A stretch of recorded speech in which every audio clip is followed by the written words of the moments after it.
Кутман күнүңүздөр менен. Мен Чынар Абдыкурова, Кыргыз Билим Берүү Академиясынын мектепке чейинки жана башталыш мектептик билим берүү лабораториясынын башчысы, ага илимий кызматкери, математика предмети боюнча адисимин. Бул видео сабактын үлгүсү 2-класстын окуу китебиндеги көп бурчтуктардын периметри темасы боюнча даярдалды. Бул видео сабак сиздердин видео сабактарыңыздарды тартууга жардам берет. Сабактын планын түзүүдө мамлекеттик жана предметтик стандарттардын талаптары эске алынды. Сабакты анын максаттары жана милдеттери менен тааныштыруудан баштаңыз. Сабактын максаты окуучунун позициясынан коюлат. Окуучулардын жаш өзгөчөлүгүн эске алуу менен сөздөрдү, айтылыштарды так, түшүнүктүү айтуу зарыл. Сабактын структурасы сакталат. Биринчи этапта окуучулар сабактагы ишмердүүлүктөргө тартылат. Мугалим оң эмоция жаратуусу зарыл. Жаңы билимди алууга байланышкан өткөн окуу материалдын кайталашат. Жаңы билим берүү этабында жаңы окуу материалын түшүндүрүү үчүн PowerPoint тиркемесинде даярдалган презентацияларды, видео фрагменттерди, инфографиктерди колдонуңуз. Слайдтарды жасалгалоонун бирдиктүүлүгүн карманыңыз. Сабактын элементтерин 3 мүнөттүн ичинде бир жолудан кеп эмес өзгөртүңүз. Мүмкүнчүлүккө карай колдонулчу кошумча видео 2 мүнөттөн ашпай тургандай болсун. Колдонулган маалымат булактарын, адабияттарды, иллюстрацияларды, видеолорду кайдан алганыңызды көрсөтүүңүздү унутпаңыз. Сабакты бышыктоо этабында жаңы билимди мурда окуп үйрөнгөн окуу материалы менен айкалыштырып, аткарууга көнүгүүлөр, суроо жооптор сунушталат. Үй тапшырмасын мүмкүнчүлүккө карай түрдүү деңгээлде берүүгө болот. Үй тапшырмасынын шартын окуп бербей, аны кантип аткаруу керектигин түшүндүрүп бериңиз. Окуучуларга кайсы платформанын, тиркеменин жардамы менен үй тапшырмасын текшерүүгө жөнөтөрүн сөзсүз түшүндүрүү зарыл. Мисалы, Google Classroom, Google формалары, WhatsApp. Сабактын жыйынтыктоо этабында төмөнкүдөй суроолорду берип, алардан жооп алсак да болот.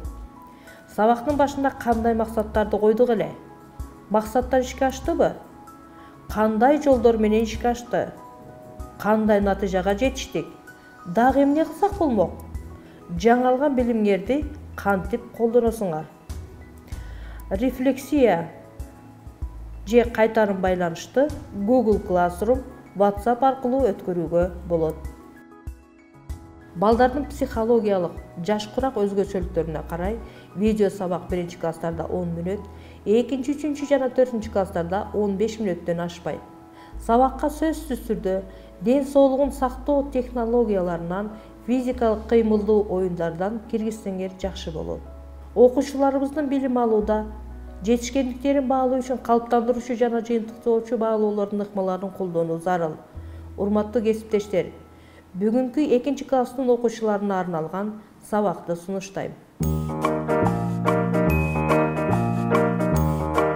Анда эмесе сабагыбызды баштайлы. Балдар, жылмаялы. Жылмаюу ушул сабакта бизге жакшы маанай тартуулап, жетишкендиктерди жаратууга жардам берет. Өзүңөрдү бекем кучактап, баарын аткара алам деп айткыла.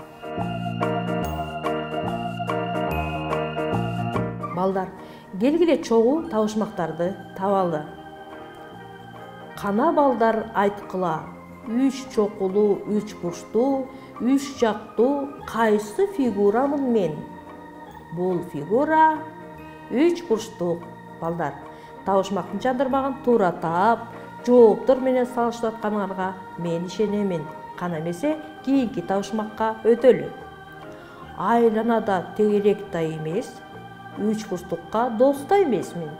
Тик бурчтукка бир тууганмын, а менин атым квадрат. Анда кийинки табышмак. Ак кара түстөгү футбол тобун карачы. Кана эмесе айталы фигураны кара түстөгү. Ал фигура 5 бурчтук. Кийинкисин. Арылар үчүн ааламда ал фигуралар эң сонун. Сонун фигуралардан курат экен арылар үйүн. Ал фигура 6 бурчтук. Азаматсыңар балдар. Балдар, биз геометриялык фигураларды көрүп турабыз. Бир сөз менен аларды эмне деп атасак болот? Көп бурчтуктар.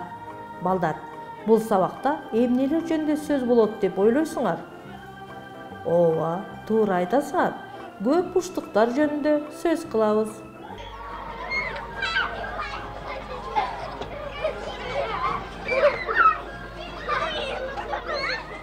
Балдар, бүгүн өзгөчө сабак болот. Көпчүлүгүңөр балдар аянтчаларында убакыт өткөргөндү жакшы көрөсүңөр. Биз силер каалагандай, эркин ойной алгандай балдар аянтчасын курууну элестетип көрөлү. Балдар аянтчасын карасаңар, андан силер сыйгылак дөңчөсүн, селкинчек, карусель, кум дөбөлөрдү көрүп турасыңар. Булар геометриялык фигураларды элестетет. Кум дөбө квадратты, сыйгалак дөңчөсү жана селкинчек тик бурчтукту, а чатырчалак үч бурчтуктарды элестетет. Мен силерге балдар аянтчанын долбоорун сунуштайын. Биздин балдар аянтчабыз тик бурчтук формасында болот. Коопсуз болуу үчүн анын тегерегин тосушубуз керек. Аянтчанын четин тосуу үчүн тик бурчтуктун жактарын ченейбиз. Алар 20 метр, 14 метр, 20 метр жана 14 метр. Канча метр узундуктагы тосмо керектелинет деп ойлойсуңар? Ал үчүн эмне кылышыбыз керек? Ал үчүн аянтчанын жактарын ченеп, жактарынын узундуктарын кошуу керек. 20 метр кошулган 14 метр, кошулган 20 метр, кошулган 14 метр барабар 68 метрге. Кошкондон кийин бул туюнтманы алдык. Бул туюнтма математикада периметр деп аталат. Эми балдар, фигуралардын периметрин эки жол менен кантип табуу боюнча видеону көрөлү. Көп бурчтуктар түрдүүчө болушат. Алар бурчтарынын санына карай аталышат. 3 бурчу болсо 3 бурчтук, 4 бурчу болсо 4 бурчтук, 5 бурчу болсо 5 бурчтук жана башка деп аталышат. Көп бурчтуктардын жактары да ар кандай узундукта болушат. Көп бурчтуктардын жактарынын узундуктарынын суммасы периметр деп аталат. Периметр латындын п тамгасы менен белгиленет. Көп бурчтуктардын периметрин табуунун эки жолу бар. Биринчи жолу тик бурчтук жактарын сызгычтын жардамы менен ченеп, жактарынын узундуктарынын суммасын табалы. П барабар 2 см, кошулган 5 см, кошулган 2 см, кошулган 5 см барабар 14 см. Тик бурчтуктун периметри 14 см барабар. Экинчи жолу циркулдун жардамы менен тик бурчтуктун бирдей жактарын ченеп, түз сызыкка чекиттер аркылуу коюп белгилейли. Анан сызгычтын жардамы менен кесиндилерди ченесек 14 сантиметрге барабар болду. П барабар 14 сантиметр. Келгиле, 3 бурчтуктун периметрин биринчи жол менен табалы. Ал үчүн 3 бурчтуктун жактарын сызгыч менен ченеп, узундуктарын суммалайлы. П барабар 5 см кошулган 5 см, кошулган 3 см барабар 13 см. Демек, 3 бурчтуктун периметри 13 сантиметрге барабар. Видеодон биз фигуралардын периметрлерин эки жол менен табууну жана периметр латын алфавитинин п тамгасы менен белгиленерин билдик. Аларды колдонуп маселени чыгаралы. 3 см, 5 см жана 7 см жактары боюнча 3 бурчтуктун периметрин табалы. Ал үчүн маселенин кыскача шартын жазалы, суроосун коюп чыгаралы. Биринчи жагы 3 см, экинчи жагы 5 см, үчүнчү жагы 7 см болсонда периметр канча метрге барабар? Демек, жактарын суммалай турган болсок анда 3 кошуу 5 кошуу 7 барабар 15 см, же периметр барабар 3 см кошулган 5 см кошулган 7 см. Демек, периметр 15 см барабар. Жообу 15 см. Балдар, видеодон көрүнгөн көп бурчтуктарды көзүңөр менен көңүл коюп ээрчип карагыла.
Эс алып калдык.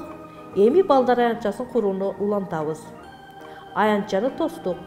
Тосуу үчүн бизге 68 метр, узундуктагы тосмо керектелинди. Эми аянтчабызга жактары 1 метрден болгон 6 бурчтуу кум дөбөнү куралы. Кумдун чачылып кетпеси үчүн анын тегерегин жыгач тосмо менен тосолу. Канча метр узундуктагы тосмо керектелинерин билүү үчүн анын периметрин табалы. 1 кошулган 1 кошулган 1 кошулган 1 кошулган 1 кошулган 1 барабар 6 метр. Себеби 6 жагы болгондуктан 1'ди 6 жолу коштук. Периметр 6 метрге барабар, жобу 6 метр. Жагымдуу эс алуу үчүн аянтчага отуруп эс алуу жайын орнотолу. Ал 8 бурчтук формасында, бир жагынын узундугу 2 метрге барабар. Анын тегерегин тосуу үчүн жактарынын узунтарынын суммасын табалы. Жактарынын узунтарынын суммасы 16 метрге барабар. Же 2 кошуу 2 кошуу 2 кошуу 2 кошуу 2 кошуу 2 барабар 16. Же 2'ни 8 жолу кошобуз. Демек, отуруп эс алуу жайынын периметри 16 метрге барабар. Жобу 16 метр. Аянтчабызды гүлзарлар менен кооздойбуз. Гүлзар 3 бурчтук жана квадрат формасында. Гүлзарлардагы гүлдөрдү балдардын сындырбоосу, үзбөөсү жана тебеленип калбоосу үчүн тегерегин тосолу. Канча метр узунлуктагы тосмо керектелерин аныктайлы. 3 бурчтук формасындагы гүлзардын жактары 7 дециметрден болсо, анданын периметрин табалы. 7 дециметр кошулган 7 дециметр кошулган 7 дециметр 21 дециметр. Периметр 21 дециметрге барабар, жобу 21 дециметр.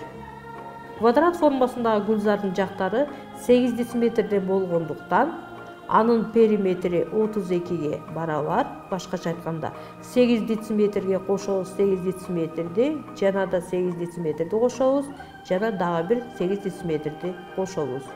Периметри 32 дециметр, жобу 32 дециметр. Демек, гүлзарлардын четин тосууга 3 бурчтук формасындагы 21 дециметр жана квадрат формасындагы 32 дециметр узунлуктагы тосмо керектелинет. Балдар, карагылачы, кандай сонун балдар аянтчасын курдук. Аны курууда көп бурчтуктарды колдондук. Биз балдар аянтчасын куруу менен математикалык жаңы түшүнүк периметр жөнүндө билдик. Балдар, эми жооп берсеңер. Периметр деген эмне? Периметр бул фигуранын жактарынын узундуктарынын суммасы. Периметр мектептердин, бала бакчалардын, спорттук аянттардын, короолордун жана ушул сыяктуу аянттардын тегерегин тосуу үчүн керектелинген тосмонун узундугу экенин билдик. мындан ары тосмолор тосууда колдонобуз. Бүгүнкү сабакты жыйынтыктайлы. Биз балдар аянтчасын курдук. Өзүбүздүн эсептөө жана ченөө өнүмдөрүбүздү төмөнкүчө бышыктадык. Периметрде көп бурчтуктарды аныктоону, алардын жактарынын түрдүү экенин билдик. Жактарын сантиметр, дециметр, метр менен ченерибизди, анын периметрин табууну билдик. Айлана чөйрөдөгү нерселер көп бурчтуктар, алардын периметрлерин тапканды билдик. Мектептин, бала бакча жана башкалардын тегерегин тосуу үчүн периметрди табууну билип алдык. Балдар аянтчасында баардык эле балдар өзүн кантип алып жүрүүнү биле беришпейт. Балдар, келгиле аянтчабызда өзүбүздү алып жүрүүнүн эрежелерин эске салалы. Башкалардын эмгегин сыйлайлы. Айлана чөйрөдөгүлөрдү сындырбайлы, тебелебейли. Таштандыларды туш келди таштабай, аяр мамиле жасайлы. Башка балдарды урматтайлы. Ойногондон кийин колубузду жууйлу, өзүбүздү иретке келтирели.